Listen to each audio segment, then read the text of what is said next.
Iran mengecam langkah Amerika Serikat yang mengerahkan pesawat pengebom B-52 ke Timur Tengah.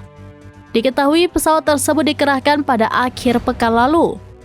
Menurut Iran, langkah Amerika Serikat yang ikut campur di Timur Tengah telah mengganggu stabilitas kawasan.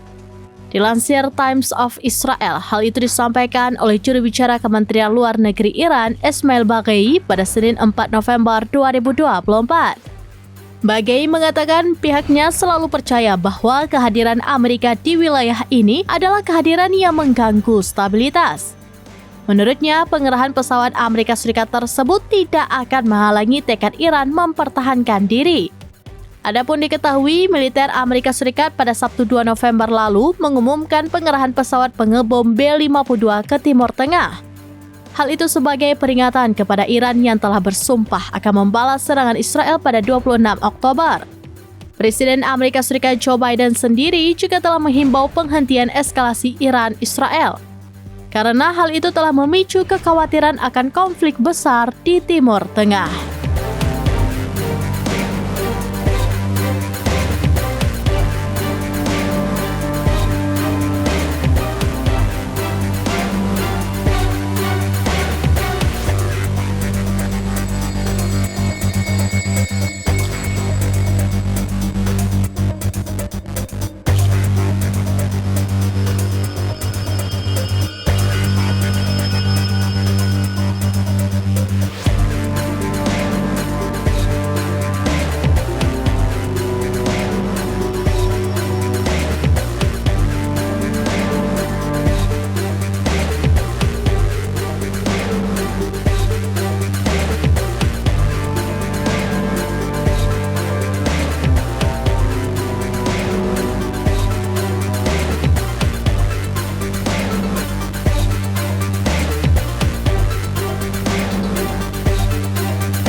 Download Tribun X sekarang, menghadirkan lokal menjadi Indonesia.